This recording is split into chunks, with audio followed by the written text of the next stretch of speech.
The BBC bus in Reading this morning by Reading Town Hall. If you want to come and meet the politicians whose names will be on your ballot paper if you live in the Reading East constituency, get yourself down here between now and 10. The Andrew Pete Show.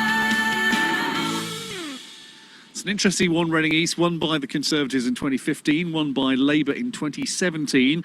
What's going to happen on Thursday? Standing around the town hall with me in the wind this morning, we've got David McElroy for the Lib Dems, Mitchell Firestein for the Brexit Party, Imogen Shepherd-Dubey for the...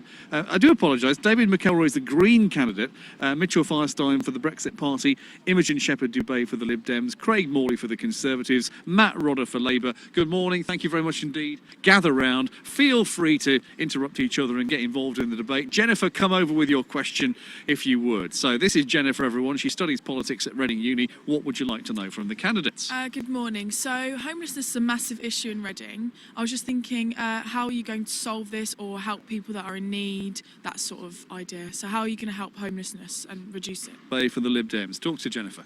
Well, hello, yes, hi. The Liberal Democrats want to end homelessness within 5 years if they were to get enough control to do so. I suppose anyone would be in favour of that, but yes. How? Well, we want to make sure that we've got enough affordable housing around here in Reading and social housing as well, especially for single people. And I think that that's a critical feature of what we need. Where's the affordable housing going to come from?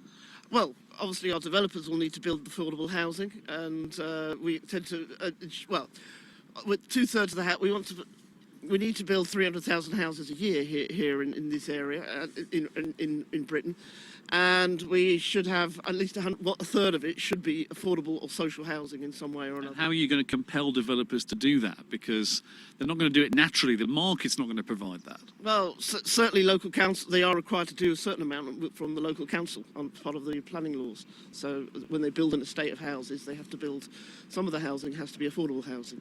Mitchell Firestein for the Brexit Party. What would you do about homeless people who are sleeping rough in Reading when it's as cold as it is this morning? I don't think there should be homelessness anywhere in the United Kingdom. I don't think that we should have 4 million children in poverty. I think that these need to be addressed issues. And I'm sure everyone would agree with those things, but how? Fine, but here, I'm a business guy. I come from a sound financial background. The central bank has caused these problems by printing money that have caused asset inflation. So house prices across the United Kingdom have gone up nearly 600% in some pockets, and with that, real wages have actually gone down. So this is a recipe for disaster. We need to be able to provide a solution. Obviously, the private sector is not going to fund housing below their cost. I think prices of housing will come down naturally when this bubble pops in the housing market, but we need to provide... This macroeconomic stuff's all very well. I mean, the people sleeping in the shop doorways. Right, but we can't provide free stuff. We have to provide what we can pay for it. And that's what our program should come up with that haven't been provided thus far. We shouldn't be... There are plenty of programs that we can create synthetically and businesses can do to create housing for the people who are out in the cold and the children who are the 4 million kids in this country that we haven't done and we've totally ignored for the past 10 years or 20 years. Okay, Craig Morley for the Conservatives. Talk to Jennifer. What are you going to do to look after people who are sleeping rough in Reading Town Centre? Yeah, look, it's absolutely a serious problem that we need to tackle. I would separate homelessness and rough sleeping. In terms of rough sleeping, Reading Borough Council did an audit last year. There were 25 people sleeping rough on Reading streets. People that want to access a shelter, absolutely. People that wanted to access shelter, these are provided by charities and the council. What the Conservatives are doing is we want to eliminate homelessness. We have a homelessness reduction strategy. We're putting £1 billion into that to eliminate homelessness by 2027. There's a cost of living issue as well. I think we need to address the cost of living by reducing the tax burden on the lowest paid. We've taken millions of people out of... How does reducing the tax burden help people who are sleeping rough? Because if you've got a job and work, you can keep more of the money in your pocket. If you're homeless and you're trying to find work, we can help you find work through the job centre and the reforms there that have taken place under a Conservative government. If you have the ability to eliminate homelessness, why haven't you done it? So in 9 years. this is an incredibly complex issue. You can't just come and sort of wave a wand. Well, a minute ago, you told me you could eliminate it. By 2027. Why couldn't you have done it in 9 years? It takes time. It takes time. There are incredibly complex reasons why people are homeless and living on the street. There are very serious factors that we need to address. Some have, I accept that, but back to my question. If you've got the ability to do it now, why couldn't you have done it before now? Because when we came into government in 2010, we inherited a financial crisis. Labour racked up debts, a deficit in the economy. We've been trying to close that gap. Now we have an economy that's growing. 3.4% wages are rising this year. Because of the tax receipts coming in, we're able to invest in our economy. That includes this homelessness reduction strategy. We're putting £1 billion into it. Let's bring in David for the Green Party. David, talk to Jennifer about what needs to be done to address the problem of people sleeping rough in an affluent town like Reading. Yeah, I mean, this is just awful, and I guess it's not just a Reading problem, this is across the country, but as you say, we, all can agree on that. Obviously, as part of our manifesto, we talk about the Green New Deal, which will involve building 100,000 green homes to meet high standards with regard to warmth and efficiency, and this will include things like heat networks and solar panels. But I mean, this is only... I have to pull you up. Solar panels are of no help to someone sleeping in a doorway.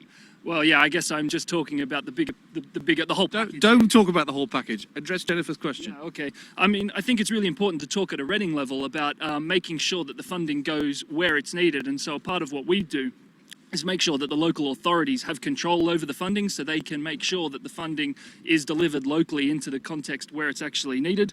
Another thing... What do you actually do? You're going to give Reading Borough Council more money to do what with? To build these, to decide where these homes are going to be built and how they're going to be built.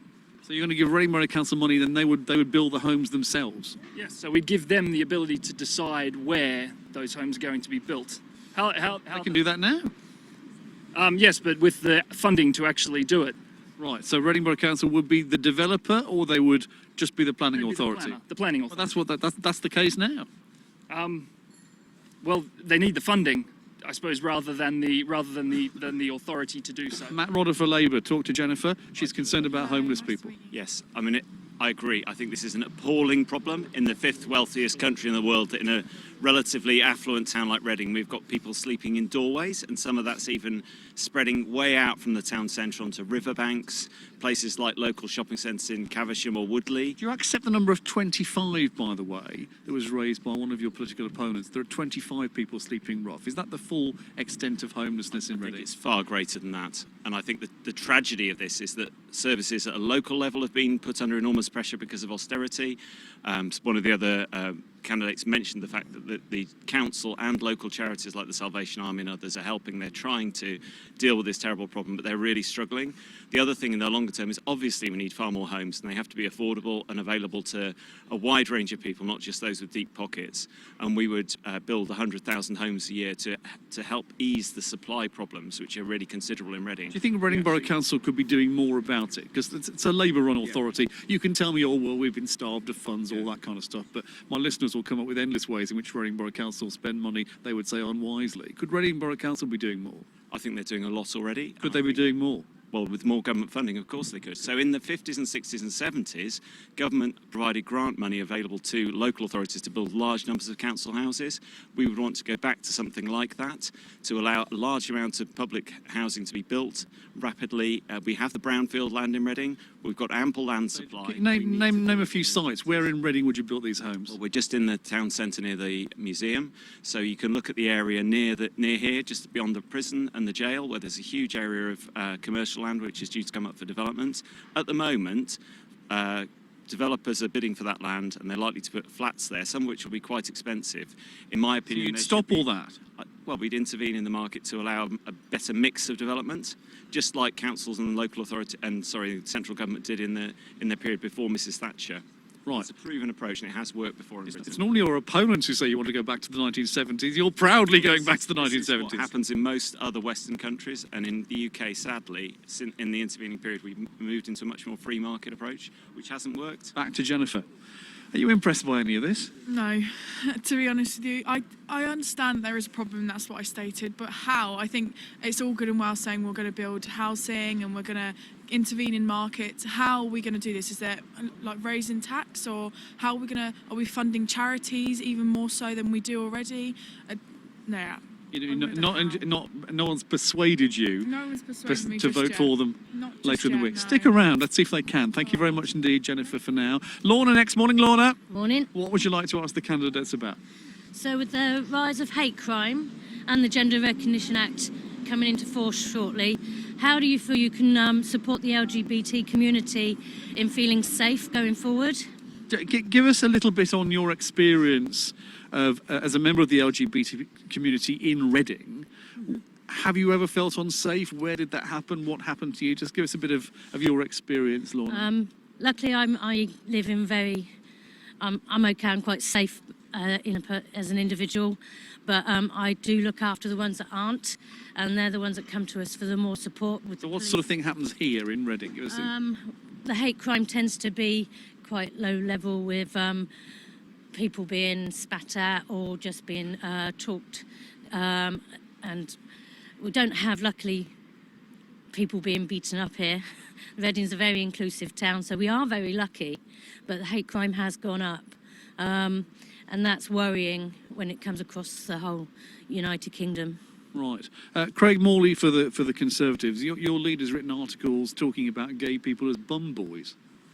So firstly, thanks for the question, Lorna, and obviously support you as a valued charity locally. It was Conservatives locally in the council that put forward the motion to help get your charity off the ground with funding.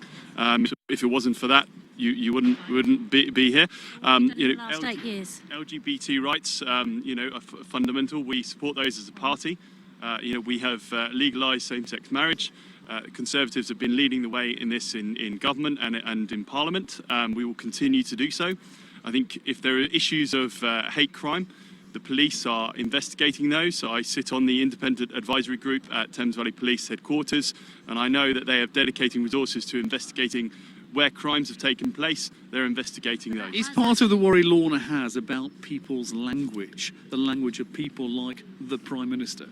So, look, if someone uses language... The Prime Minister. If someone uses language... The Prime Minister. You can keep saying someone and I'll keep saying the Prime Minister. The Prime Minister uses language. Okay. If language is used by the Prime Minister leads to a hate crime, then that is a crime and it needs to be investigated and, they're pursued through the criminal justice system. You're now taking off down a different direction. Do you think some of the language used by the Prime Minister in his past as a journalist has been unhelpful in creating the sort of environment Lorna's talking about? No, I think we all need to be mindful of the language that we use in political debate. And as we've seen in this election, people have used language, not just in terms of hate speech and LGBT rights and being offensive to others throughout this debate. I've been a victim of abuse online constantly on a daily basis. I think we all need to be mindful of the language that we use. We need to get out of this hostile environment towards politicians and towards others in society. That's why it's really important, the job that our schools do to educate our young children to understand others in society. Lorna, you want to come back in? Yeah, I mean, that's great, but the point is we all have to be mindful of our language, no matter who we are, at whatever level we are at. And if you can't expect our politicians and people above our, that's just from the street, to bring in the language we should be expecting for each other, respect for each other, regardless of who we are. Michael Firestein for the Brexit Party. Mitchell. Oh, I do, yes. Mitchell Firestein for the Brexit Party. Yeah, I think the intolerance has reached a fever pitch, and I think it's been exacerbated by the way that in part the way that the media has handled it. Every day I've been called a racist, I've been called a Nazi, and I've been called an effing Jew. Okay, so I can relate to this. I think civil discourse has eroded to the point where it's gotten to a very dark road that we're headed down. I think. Do you acknowledge any part that your party leader's played in that? He hasn't played any part in it. Just asking. That's ridiculous. You see, but this is the kind of thing that winds it up. And it's all my fault. I would expect no more than BBC than to make an analogy that the leader of our party is some kind of racist. So, I don't get that. I said nothing of the sort. Talk to Lorna. So here's what I'm saying. So I'm answering the question. So the question that you asked is about the tolerance for hate speech. I have intolerance for hate speech. There should be no hate speech. Now, the problem is this debate has gotten out of control in society today, so we can't have civil discourse because it seems like I had a milkshake hurled at me just because I'm in the Brexit party. You know, I come from a strong background of acceptance, tolerance, and diversity. Okay, I moved to this country because of the values of this country. I came here for a one-year assignment from New York City. I liked it so much I stayed here. I want to make this a better country. Is that a surprising response from the Brexit Party? Because would it be fair to say that's not in tune with the sort of caricature perception that there is, which leads for the sort of abuse that you are experiencing? Who creates that perception? It's created. I don't think it's me. I think the media creates it to a large extent. Anyway, Lorna. Again, I try to say, like, you say that, but you've got people like Anne Widdecombe who has been given the LGBT a hard time as well, and so you've got characters like that in your party. So that's where it's coming from. So if you've got people like that, you've got to bring them to account as well. I've got to hear the exact quotes. Can you give me the exact quotes? I don't know Anne Widdecombe. I don't monitor Anne Widdecombe. She's the senior person in your party. You've heard of her. I know who Anne Widdecombe is. I met her, and I know who she is, and I know that she's been involved in politics for close to 60 years. Okay, bring in Imogen Shepherd-Dubey for the Liberal Democrats. Talk to Lorna.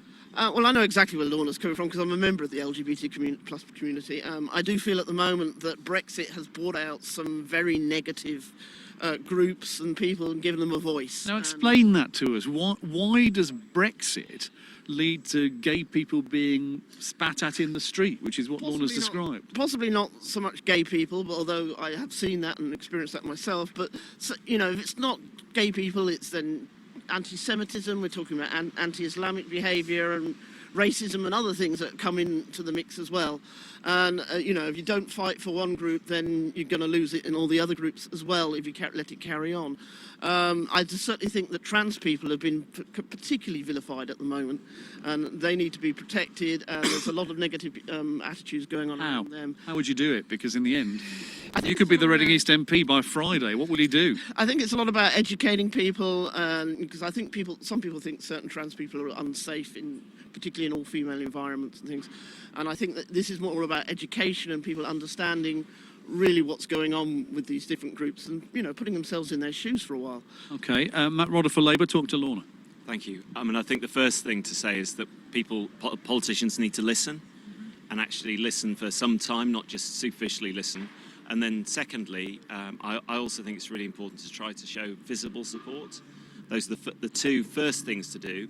But going beyond that, I also think that government has a role in providing resources. So making sure that charities like Support You are properly funded, that there's local places where you've got buildings, you've got people who are funded by grants, that there's a reasonable supply of funding to you. All of that, unfortunately, is being curtailed by austerity, not just for your charity. And I think it's great that the Conservative Council group supported you initially, but sadly, national policy has undermined a lot of charities. Equally, I think when there's an imaginative plan, such as the one we've talked about, to put an LGBT history centre within Reading Jail, if that was ever turned into an arts and community hub, that sort of thing should be welcomed and pushed forward at high speed, not put on the side. Is it? I realise it's election week and we want to blame the government for anything from your point of view, but it's not the government's fault that gay people are being abused in the street in Reading, is it? I don't think it is the government's fault that gay people are being abused in the street. The point I was making was a wider one about austerity and the lack of resources for charities. In the past, they had many grants from government and other... I hear that. You made that point, to be fair. Bring in David for the Green Party. Hi, thanks for the question. As a cis white male, I'm acutely aware that me having an opinion on this risks heavily mansplaining on this topic. But I also recognise that if I have a platform, it's important for me to stand up about these issues. Otherwise, I'm just supporting the status quo. Now, I guess... that's all well and good, and obviously the Green Party manifesto says lots of things for support for this community, but to give you some specifics, of course we're interested in making sure that there's increased funding in the NHS for those sorts of services that tend to be used by the community. That's not really going to help with abuse in the street, is it, to be honest? But nonetheless, you made your point. To get back to the question, I guess the important thing is to really address this at a cultural community level. And so to echo what Imogen was saying, these discussions about what happens in schools and making sure that children, are introduced to and learn about the different types of, lives that, the different things, the different groups That's already exist. happening, and actually the kids and the youngsters today are actually are quite a way ahead of the adults, and it's the adults that need to catch up with understanding LGBT issues and being able Kids to... are cool about it, right? Yeah, they're pretty cool. Lorna, I'm going to move on, but thank you very much indeed, Lorna, for raising that. BBC Radio Berkshire, we're in Reading Town Centre. The sun's shining, the Reading East candidates are here. Who are you going to vote for on Thursday? What would you like to ask to help you decide? Morning, Olga. Good morning, good morning. These people want your vote. They do pretty much anything for it. You know what? I would love to vote. However, Yes? my democratic right has been taken away. Tell me more. I'll tell you more about it. I became a British citizen in April this year. After 23 years in this country, I thought, you know what, my family is British. I've been working in here, I've been paying my taxes, I feel British, I will do it. Got my passport, sent off my electoral roll, update information. Poll card arrived for my husband 3 weeks ago. Mine didn't. Call up the council. It will be in the post next week. Call back next week. So did I. Call next week. Don't worry, it's in the post. I called back last week. I thought, you know what? It's already been 3 weeks. Elections is Thursday. I haven't got my poll card. And I was told, you've got a G mark on your record. And I said, would a British citizen have a G mark? They said, well, no, because they're British. So I said, well, then I shouldn't have one. So is this some kind of administrative cock-up? It is. And they keep It can't be blaming the fixed Royal Mail. And then the Royal Mail blames the council. And then I was told, I'm sorry, but you're going to miss out. Now, someone is missing out on my vote because it's my voice, not only for me, for my children, for their future. It's my responsibility and my duty, and I can't vote. No, so I'll let the candidates comment. It maybe there's little they can do about it. Let's see. Matt Rodder for Labour. Olga's missing out on voting. I'm very concerned to hear that. My sister-in-law is German and she isn't voting in this election, but I can absolutely appreciate the situation you're in. And I think there are lots of people in Reading who long-standing residents who are becoming British, they want to vote in this vital election. It's a fork in the road and you should have every right to do that. I'd very happily try and investigate and see what the council can do. I would hope they could get you your polling card even if somebody has to hand deliver it to you. You shouldn't miss out on the right to vote. It's a fundamental democratic right. You should not be missing out. Let's get some quick comments from the other candidates on this. Mitchell Firestein for the Brexit Party. Yeah, I think it's horrible that you're being deprived your right to vote. I think that it just demonstrates a further inefficiency by the current government and illustrates how dysfunctional our government has become. I think we need to look at these like businesses and run them a lot more efficiently and make sure that this doesn't slip through the cracks. Sounds like a Reading Borough Council problem, to be fair, rather than government. But Imogen Shepherd-Dubey, Lib Dems. I agree. It does sound like a local council issue, and I would urge the local council to do something to fix this as soon as possible. My other half wasn't born in the UK and is now a British citizen, so I know where you're coming from, and I know how important it is to people who have naturalised here. Craig Morley for the Conservatives. Talk to Olga. Yeah, look, I'm very sorry to hear that this has happened to you. It is a council issue. If the council is not run efficiently, because it's a Labour-run council, in my mind, we need change here locally. They are not doing service to people like you and other people that live in Reading. So we need change locally, not just at an electoral level here in Reading. I think do get onto the council, continue speaking to them to try and get this rectified. You don't need a polling card in order to vote. As long as you're on the electoral roll, you can just turn up at the polling station and give your name and address. So David for the Green Party. Yeah, this is really awful to hear. I mean, this sort of situation can't be happening in a democracy, and I can't imagine that you're the only person that's in this position. What I really fear for is those people who are going to turn up on polling day and get turned away, like we saw in the European elections, and that's not good enough. And at least you've had an opportunity to realise beforehand and can try and take it up with the council. Olga, talk to my colleagues so that if there's anything we're able to do to help, we will. Thank you very much indeed. Thank you for coming along. BBC Radio Berkshire, Alison next. It's our Reading East debate with the candidates who want to be elected on Thursday as the next MP for this constituency. Alison, what's on your mind as you work out how to vote? Good morning. Morning. Well, I've actually come I'm the food bank manager here in Reading. Yes. So I've actually come to talk and ask about the situation that I see people in. Tell us. The main driver that we see for people turning to the food bank and asking for food help is the universal credit system. Now, talk me through that. Why is universal credit increasing business at the food bank? Just explain that from the experience of the clients that you see. I think there was a lot of publicity about there being the 6-week wait, then the 5-week wait, and that is an issue. So people. This is a gap between the old system disappearing and the new system kicking in. But the government said they would fix that. It's not just a gap. It's if you're migrated onto the new benefit system, if you lose your job and you need to claim that benefit, you are still going to have to wait. There's a because wait. of the way the payments are made. Now people are living on the system.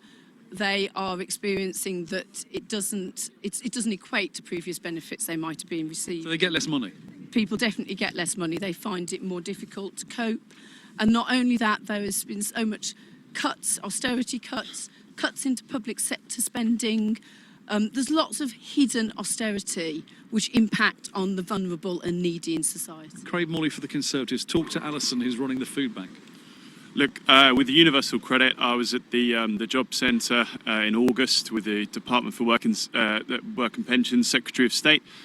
We spoke to people there who were claiming their universal credit benefits as well as staff, and it is incredibly popular. Now, this 5-week wait, it mirrors the wait that you wait for your work wages. There is a possibility for people, if they want it, to get an advance on the day they ask for it. Alison, talk to Craig. This is. You're not telling me anything new. You're not telling me anything I haven't heard. Yeah, so you can get the advance. If you get the advance, you then have to pay it back. So that's less money you have every month. Less money out of less money. The numbers don't equate for people. They're trying their best, but they cannot cope on what they're being paid. Right, so universal credit is a more efficient way of managing all of our different benefits rolled into one. You find that actually the taper works. This is what I hear from people that I speak to in the job centre that work there, and also. What do you mean? So as you start working, the benefits are reduced. As you work more hours and your wages increase, they reduce. So you lose more money disproportionately. I have people that work for me that are on universal credit. And the more hours we give them, they then lose more benefit. It doesn't equate. The numbers don't add up for people. That's what I'm trying to tell you. I see you're very passionate about this issue. You know, I've spoken to people about this. I've spoken to people that are on universal credit, and the people that I've spoken to like it. They think it works for them. The job centre thinks it's more efficient. They're able to spend more time with people coming in instead of filling in forms. They're able to spend more time with people coming in. Let's bring in David for the Green Party. David McElroy. Talk to Alison, who runs our food bank. I mean, this sort of scenario where we're, I guess, the 5th biggest economy in the world, and that we've got, as we've already heard, you know, children in poverty, people living on the streets, and nurses using food banks. I mean, how have we got here? You have nurses using the food bank in Reading? I've had nurses come and low-paid workers, yes. Well, just let that sink into the people who are listening. Nurses. So we're not talking about people living on the fringes here. We have a really awful situation. Now, what the Greens are interested in is replacing the current benefit system with a universal basic income. So basically what that means is that everyone, no matter who they are or what situation in, gets the income that they need in order to survive. Okay, let's bring in Imogen for the Liberal Democrats. Yeah, I mean, I think from what I'm hearing, there's a very severe misunderstanding of people who are in that situation. You know, they don't have the ability to wait 5 weeks to get their universal credit and those gaps. They don't have to wait 5 weeks. They can get in advance. Well, certainly, I mean, I know the Liberal Democrats are looking at a 5-day wait rather than a 5-week wait, and people obviously need that sooner. Certainly for people who are on 0-hour contracts, we need to make sure that their wages are survivable and livable and getting the amount of money that they need to live on. I don't think anyone in our society should be in a situation where they haven't got enough money to just pay for their basic living standards. You know, I mean, it's a terrible place to be at the moment. Okay, Mitchell for the Brexit Party. Talk to Alison. Yeah, I understand. I agree with you, and I think that it comes down to the basics of how this is calculated. And I think that the central banks, the RPI, the Bureau of Statistics in the UK are using the wrong basis to calculate inflation. Inflation is a lot higher, and that's why the benefits are capped at a very low level. The cost of living is a lot higher. Everybody who's listening to this understands that their costs have gone up substantially, and the benefits that people are getting are not equated. If you have housing prices that have gone up 600%, and the Bank of England and the media tell you that there's zero inflation or 2% inflation, they're using those numbers to base their payments on. So this goes to the dysfunctionality of Westminster over the years. They haven't kept pace with the real economy. They're out of touch with where the real economy is, and I understand that. So we've got to look at the statistics they're using to calculate benefits. They need to be higher. It also needs compassion. Right, but I understand. Matt Rodder for Labour. I think This lady runs our food bank. And Alison does an amazing job, but in my view, food banks shouldn't have to exist. I think, sadly, sorry, Craig, I have to make this direct point to you. I think you've shown a complete and utter lack of understanding here, and the government has shown a complete and utter lack of understanding. The 5-week wait is when the people start on the benefit. They have to wait for 5 weeks before they get paid. These are people with nothing. It's absolutely ridiculous. They need help immediately. That's the whole point of the welfare state, to be there for people in their hour of need. They shouldn't have to wait 5 weeks, and they're terrified of getting into debt. That's why they're not taking out the loan from DWP. It's a ridiculous situation, absolutely crazy, and it shouldn't happen, and it shows a complete failure by central government. Why do you think, Matt Rodder for Labour, bearing in mind the passion that you've got, that Alison's got, the situation you're describing, why do you think Jeremy Corbyn seems to stand very little chance of being Prime Minister by the end of the week? I think he's got a very good chance of being Prime Minister by the end of the week, and I think he's shown compassion. The opinion polls are all wrong. Well, I think that different polls say different things, sorry. Different polls suggest a Tory leader between 8 and 15%. That lead is shrinking dramatically. The last poll had a lead lower than 8%. So I think what we've seen is a turnaround in the polls as the campaign has continued. And rather like 2017, the campaign is coming up to a crescendo right at the end. Right, okay. The most recent poll for Good Morning Britain this morning shows a lead of 14%. But let's bring in David next. Alison, thank you very much indeed, David. Here are the candidates who want your vote. What's on your mind as you try and work out who to vote for? Good morning. The environment is an issue that's personally very close to my heart, and I think should be one of the, if not the dominant issues in this election. I think in terms of politicians, there's a feeling that that's where they've put the matter on the agenda. From my point of view, I would disagree with that. Why do you think there isn't a party, or collectively the parties aren't nailing it when it comes to the real issues facing our planet? Right. So by that, do you mean they don't have the right policies, or they don't get the fact that it should be the number one priority in your view? I think it's a combination of both. I think really there's a bit of tokenism in play, and we probably haven't really scratched the surface of the problem and the scale of the problem and the urgency in what I've read in the manifestos.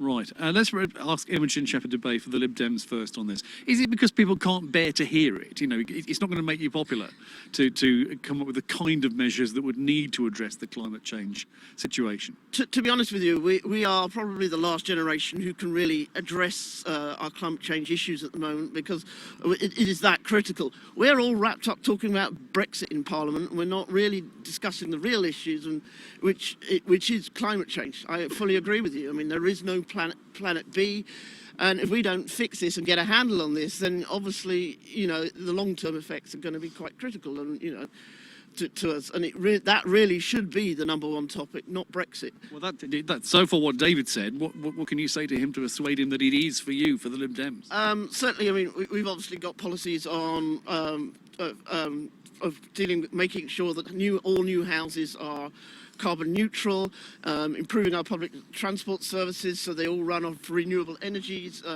making sure our energy sources are at least 80% renewable in the next 10 years, and putting taxes on frequent flyers so that people are using airplanes less, and a lot of policies that are green policies in that manner. Okay, let's bring in David McElroy for the Green Party. David's unimpressed by the seriousness with which politicians are taking this issue. I suspect you might be as well. Yeah, I don't want to go too much into the Green Party's position on this because obviously we think that that declaring a climate emergency isn't enough. We need to get out and actually take action now. I mean, 10 years ago we could have been talking about action on climate change as a moral challenge, but now it's just a self-interest challenge. We've got situations where landfill on the coast in Essex is slowly being revealed, and we're seeing the 60s, the 70s like some sort of ghastly advent calendar. You know, we're seeing this stuff happening now, and frankly, it's about time that the other major parties caught up and joined us in doing something about what is really the big issue of our times. I certainly agree. I mean, I'm a local councillor for this area, and it's that we've declared a climate emergency, and a lot of local councils have, but we're not getting any advice or any help from central government on what we should actually be doing. I found myself asking this a few times in recent days. If you agree about so much, David McElroy and Imogen Shepherd-Dubey, why are you standing against each other? Why are we standing against each other? Because, I mean, whilst on this issue, obviously, there's huge amounts of overlap, but then we disagree on other issues, and we want to make sure that everyone has a chance to be represented, even if first past the post doesn't let us do that. Mitchell Firestein for the Brexit Party. Talk to David. Yeah, I understand about climate change. I've been involved in the space for about 12 years. We've deployed a lot of capital in carbon mitigation. I participated in the UNFCCC meetings, and I've global forums on climate change, so I know a great deal about this topic. I think we need to address the situation with real solutions. I think there are unique solutions that we can provide here that are cost neutral. I don't like that all the parties are using, the term you were looking for was greenwash, to come up and say we're going to do this, we're going to do that. I've been actively investing and deploying capital on solutions that work. One example that I could give you for the United Kingdom, one of my friends developed the for sustainable building code called LEED. You can look it up. There's more on my website, voteformitch.com. If what we need to do is like coal bed methane in the coal mines, we can turn that into energy in a very cost-effective manner rather than wasting the methane and the carbon emissions from that. But do you think your party is putting this kind of thing front and centre? Absolutely. Is it? We are discussing climate change. We're building trees. I mean, climate change is an issue for us. And there's a whole bidding war about how many trees everyone's going to plant this time. Well, I mean, that's only one solution. Look, I know a lot about it. Energy efficiency is really important. None of the parties have come out and said, look, I'm going to give everybody a carbon calculator. So what we're going to do is get everybody involved so they can calculate their footprint, their carbon footprint, which is really important. And then you can analyze that, and I'm happy to do that, and because we have carbon calculators that my companies have developed, and you can go into the businesses and you can evaluate exactly how they're using it and how they can become more efficient to cut down on their consumption. Now look, the big problem is China that emits 30% of global emissions in the CO2 and CO2 equivalents per year. Between China, the United States, and India, that's about 54%. Great Britain's carbon emissions are 1.1%. We can start here and set an example, I agree. Mitchell, I have to move on. Matt Rodder for Labour, talk to David. David is right that this is the fundamental issue facing humanity, and we need to act right now. We can't brush this under the carpet, pretend it isn't happening, or downplay it. We need to accept there's a climate emergency taking place. Doesn't feel like your party's number one priority, does it? This is our number one priority. Is it? Yeah, so I'm a shadow junior minister in the transport team, and our whole focus of transport policy is exactly this, to take carbon out of the transport system. When Jeremy Corbyn was asked for his number one priority, he said rough sleeping. Let me bore you with some examples. So there are a whole series of very important priorities, but this is the number one for the team that I work on. So I'm responsible for our policy on buses. We want to have a massive grant to electrify buses. We're investing hugely in walking and cycling. So we would raise investment in dedicated cycle paths up to Danish or Dutch levels. At the moment, it's a paltry amount of £8 per person per year, which is why people can't cycle safely in many parts of the country. We do take a number of other steps, which I'm afraid the more pro-free market parties like the Lib Dems and the Conservatives are ignoring, and particularly I have to challenge Craig on this. We need to take this seriously and have proper government intervention in the market and deal with some of these things, and have also a major programme of insulation as well, which is part of the housing stock is a major part of the problem in Britain. Craig Morley for the Conservatives. I was going to read your quote off your website here. The stark truth is that the modern climate emergency movement is about politics and wealth redistribution. It is a socialist Trojan horse for delivering failed socialist economic policies. That doesn't sound like taking climate change and the climate change movement very seriously. So thanks, Andrew. I think if people want to read up my views and my background on climate change, they can look at my website. First thing I'd say is I took 3 years out of my life, moved to China with my family, my 2 young children. Whilst I was out there, I was tackling climate change on behalf of the British government, working with the Chinese to decarbonise. My son, developed asthma whilst I was out there because of the pollution. So this is an issue that touches me personally, frankly. So when David's not impressed, though, with what politicians are doing. Look, when people Talk to David, he's here. When people label me as a climate change denier, that is deeply hurtful, because look at my record in terms of what I personally have done fighting climate change for this country. And then we need to look at the record of this Conservative government. We have decarbonised faster than any other G20 country. We have reduced greenhouse gas emissions by 25% since 2010 when we came in office. That was due to previous investment. I didn't interrupt you, Matt, so don't interrupt me.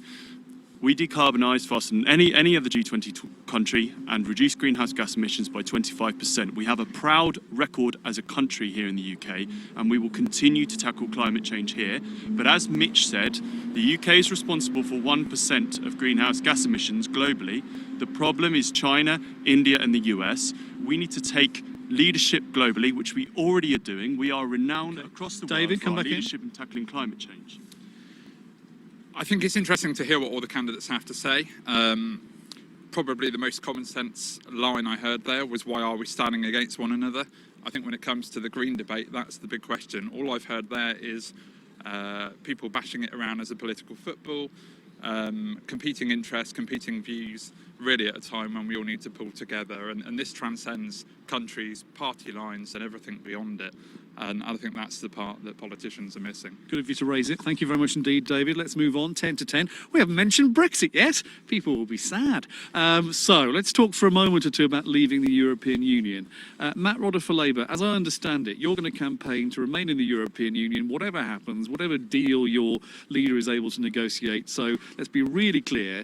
Anyone in Reading who wants to leave the EU should definitely not vote for you. Is that right? I'm going to campaign to remain, and I also have a history of doing that. So I'm being really clear about that. Right, clearer than you.